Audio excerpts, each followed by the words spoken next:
Phone చేశారు 19 వచ్చింది 20వ తారీఖు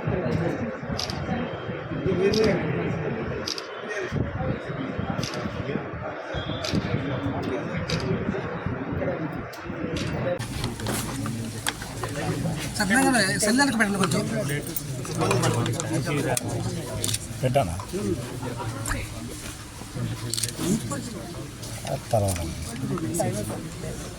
okay sir okay sir Prasad Prasad అన్న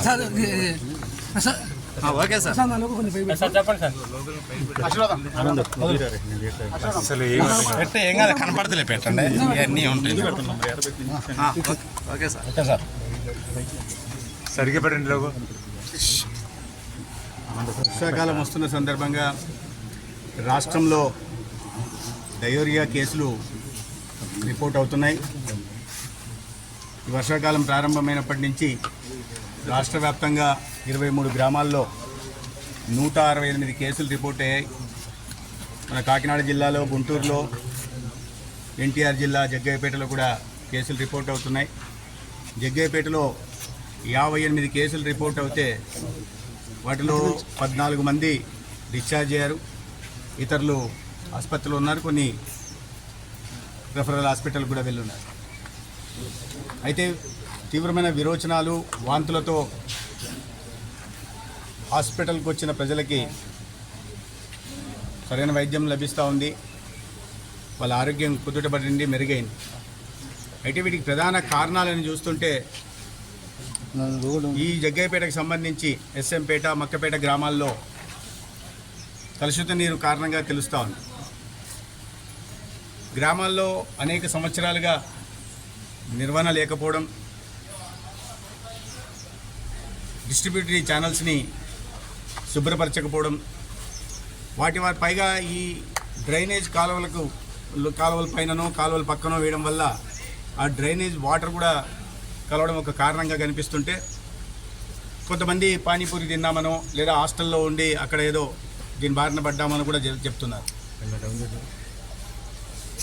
ప్రధానంగా మున్సిపాలిటీ ప్రాంతంలో కానీ, గ్రామీణ ప్రాంతాల్లో కానీ ఈ నీటి సరఫరా పైపులు లీకేజీల కారణంగా ఈ సమస్య ఉత్పన్నమవుతా ఉంది.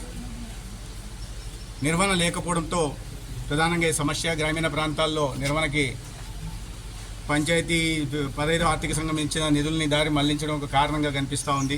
ఎందుకంటే నిర్వహణ లేకపోవడం చాలా చోట్ల చెప్తున్నారు. 6 నెలల నుంచి 8 నెలల నుంచి జీతాలు కూడా సక్రమంగా శానిటేషన్ సిబ్బందికి అందడం లేదు. నేను రాజకీయ విమర్శలు చేయడం కాదు, కానీ గ్రామీణ ప్రాంతాల్లో, పట్టణ ప్రాంతాల్లో ఎక్కడైనా సరే ప్రజల ఆరోగ్యం అనేది ప్రభుత్వం బాధ్యత. దానికోసం చర్యలు తీసుకుంటాలి, నిరంతరం మానిటర్ చేస్తూ ఉండాలి. గత ప్రభుత్వం ఇటు పనులు చేయకపోవడం దురదృష్టకరం. దాని పర్యావసనాలు ఇప్పుడు మనం చూస్తున్నాం. అందుకని దీనికి అనుబంధంగా ఉంటున్న ఇతర మంత్రిత్వ శాఖలు ఏవైతే ఉన్నాయో, పంచాయతీరాజు, అదేవిధంగా మున్సిపల్ శాఖ, మన ఉప ముఖ్యమంత్రి గారి నేతృత్వంలో ఒక రివ్యూ మీటింగ్ నిర్వహించడం జరిగింది. ఆ సందర్భంగా ఈ విషయాల మీద చర్చలు జరగడం జరిగింది. సమస్య తీవ్రత కూడా చర్చించడం జరిగింది. వైద్య శాఖకు సంబంధించి అధికారులు చీఫ్ ప్రిన్సిపల్ సెక్రటరీ దగ్గర నుంచి ప్రతి జిల్లాల్లో డిఎంహెచ్ఓ దాకా అప్రమత్తంగా ఉన్నారు. ఈ రివ్యూ సమావేశం తర్వాత కలెక్టర్లతో కూడా సమావేశం నిర్వహించి చీఫ్ సెక్రటరీ గారు తీసుకోవాల్సిన జాగ్రత్తల గురించి చెప్పడం జరిగింది. ప్రజల్లో కూడా అవగాహన కల్పించే ప్రయత్నం చేస్తున్నాం. ఏఎన్ఎంల ద్వారా, ఆశా వర్కర్ల ద్వారా ఈ సమయంలో తీసుకోవాల్సిన జాగ్రత్తల గురించి ముఖ్యంగా ప్రజలకు నేను కూడా మనవి చేస్తున్నది ఏంటంటే, ఈ సమయంలో జాగ్రత్తగా ఉండాల్సిన అవసరం ఉంది. నీటిని బాగా మరిగించి చల్లారిన తర్వాత తాగడం మంచిదని తెలియజేసే ప్రయత్నం చేస్తున్నాం. అవగాహన అదే వ్యక్తిగత పరిశుభ్రత, పరిసరాల పరిశుభ్రత కూడా పాటించాల్సిన అవసరం ఉంది ప్రతి ఒక్కరు కూడా. ముఖ్యంగా ఆరోగ్య శాఖ నుంచి ప్రతి బుధవారం ఎక్కడి నుంచే ఈ నీటి సోర్స్ ఉంటుందో గ్రామీణ ప్రాంతాల్లో అక్కడ బయోలాజికల్ ఎగ్జామినేషన్ నిర్వహించడం జరుగుతుంది. దాదాపు 3,000కు పైగా సోర్సెస్లో, 30,000 దాకా సోర్సెస్లో పరీక్షలు నిర్వహిస్తే 217 ప్రాంతాల్లో కొద్ది నీరు కలుషితమైనట్టుగా బయోలాజికల్ ఎగ్జామినేషన్స్లో వచ్చింది. అయితే ఇవన్నీ కూడా ప్రధానంగా ఈ పైప్ లైన్లు కలుషిత నీరు పైప్ లైన్లో చేయడం వల్ల లీకేజీల కారణంగా ఆ లీకేజీలు ప్లగ్ చేయడం కారణంగా జరుగుతున్న విషయాన్ని మన రివ్యూ సమావేశంలో చర్చించడం, దానికి అనుగుణంగా వెంటనే ఒక ఇమ్మీడియట్ యాక్షన్ ప్లాన్ తయారు చేసి జాగ్రత్తలు తీసుకోవాల్సిన విధంగా, అదేవిధంగా లాంగ్ టర్మ్ యాక్షన్ ప్లాన్ కూడా దీని మీద చేయాల్సిందిగా ఉప ముఖ్యమంత్రి గారు అధికారులను ఆదేశించడం జరిగింది. దాని అనుగుణంగా చర్యలు తీసుకుంటున్నాం. అయితే ప్రజల ఆరోగ్యం మా ప్రాథమిక బాధ్యత. ప్రజల్ని కంటికి రెప్పలా కాపాడుకోవడం ఈ ప్రజాప్రభుత్వం బాధ్యత. తీసుకోవాల్సిన ప్రతి చర్యల్ని తీసుకుంటాం, ముందస్తు చర్యలు తీసుకుంటాం. ఎక్కడ ఏ రిపోర్ట్ అయినా కూడా అధికారులు కూడా అప్రమత్తంగా ఉంటున్నారు. ప్రజల ఆరోగ్యం ప్రాథమిక బాధ్యతగా ప్రజాప్రభుత్వం నడుస్తుంది.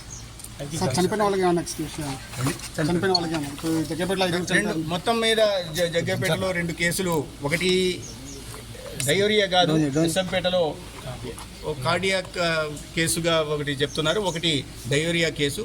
దాని గురించి వాళ్ళకి ఏంటి అనే విషయం ఎక్స్గ్రేషియా ప్రకటించాలా, ఈ విషయం ఒకసారి ఇంకా చూడాల్సి ఉంది. సరైన కారణాలు ఏంటని చూసిన తర్వాత ఖచ్చితంగా ఆ కుటుంబాలను ఆదుకుంటాం.